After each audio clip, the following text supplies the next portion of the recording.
तो रात 11 बजे से लग रहा है सूतक, लेकिन अब यही सवाल जानना चाहेंगे सर्वानंद जी से, आखिर सूतक का महत्व क्या है?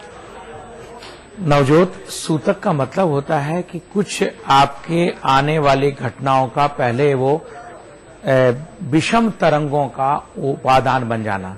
जैसे कि वस्त्र गंदा होने जा रहा तो उसको पता चल जाता है, तो घर में जैसे मृतक को सूतक लगता है, गर्भ जब बच्चा पैदा होता है सूतक लगता है, तो ग्रहण आ रहा है तो सूर्य ग्रहण 12 घंटे पहले सूतक लग जाता है, ग्रहण की सूचना मिल जाती है। इस सूतक में जो व्यक्ति सावधान हो जाते हैं तो ग्रहण का भी उनके ऊपर उतना ही कम असर होता है। चलिए, तो जाहिर सी बात है कि अगर जब सूतक लगे तो कुछ खास बातों का आपको ख्याल रखना होता है ताकि ग्रहण का ज्यादा असर आप पर ना हो, तो किन बातों का ख्याल रखना चाहिए ज्यादा? जी देखिए, सूतक काल 11 बजे से प्रारंभ होगा और कल जब ग्रहण लगेगा तो 11 बजे तक वो सूतक रहेगा। तो इसके पहले आप अपने घर में जो भोजन हो या कुछ हो, मंदिर के कपाट बंद कर दीजिए, उसमें तुलसी रख दीजिए।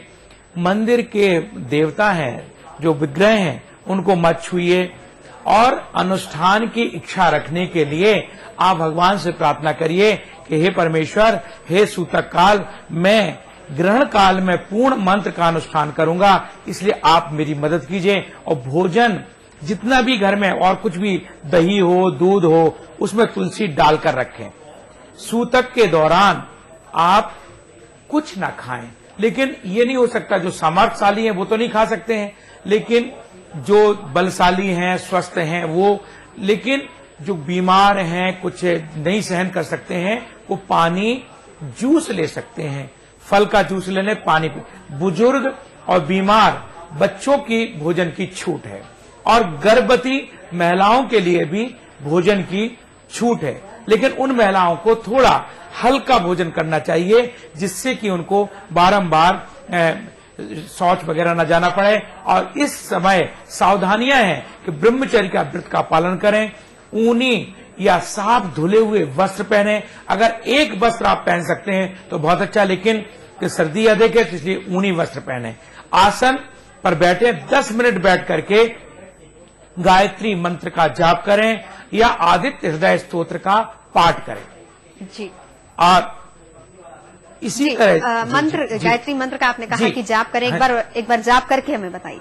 ओम भूर्भुवस्वः तत्सवितुर्वरेण्यं भर्गो देवस्य धीमहि धियो यो नः प्रचोदयात्। ओम भूर्भुवस्वः तत्सवितुर्वरेण्यं भर्गो देवस्य धीमहि धियो यो नः प्रचोदयात्। ये मंत्र पूरा नहीं बोल सकते हैं, अगर आपको पूरा मंत्र नहीं आता है तो ओम सूर्याय नमः, ओम सूर्याय नमः, या अगर ये भी नहीं कर सकते हैं तो ओम नमः शिवाय कह सकते हैं। चलिए, ओम नमः शिवाय बहुत सरल सा मंत्र है, इस मंत्र का उच्चारण आप कर सकते हैं। तो सूतक काल में सावधानियां तो बरतनी ही चाहिए क्योंकि ग्रहण के असर से काफी बचा जा सकता है, लेकिन इसके अलावा और क्या फायदे होते हैं?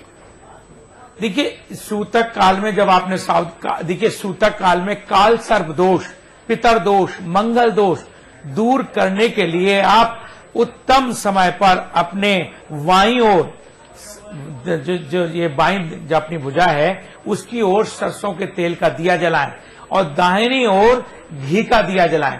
जो बाईं ओर जब दिया जलाएंगे आप अपनी भगवान की तरफ नहीं, आप अपनी भुजा की तरफ, तो आपके शत्रुओं में कमी आएगी और आपके बिगड़े हुए काम बनने लगेंगे। और दाहिनी तरफ जो घी का दिया जलाएंगे उससे आपका धन, स्वास्थ्य, पुत्र, पति, पत्नी में प्रेम और अकाल, कई तरह की अकाल मृत्यु और अकाल मृत्यु का दोष दूर होगा।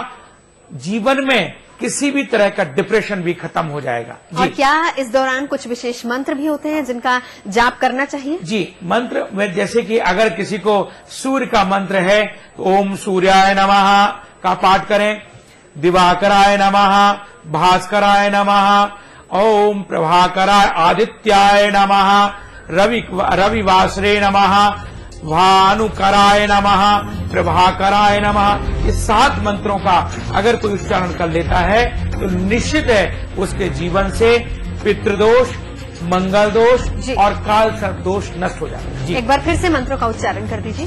सूर्याय नमः, दिवाकराय नमः, आदित्याय नमः, रविवाश्रे नमः, भानुकराय नमः, प्रभाकराय नमः। इस तरह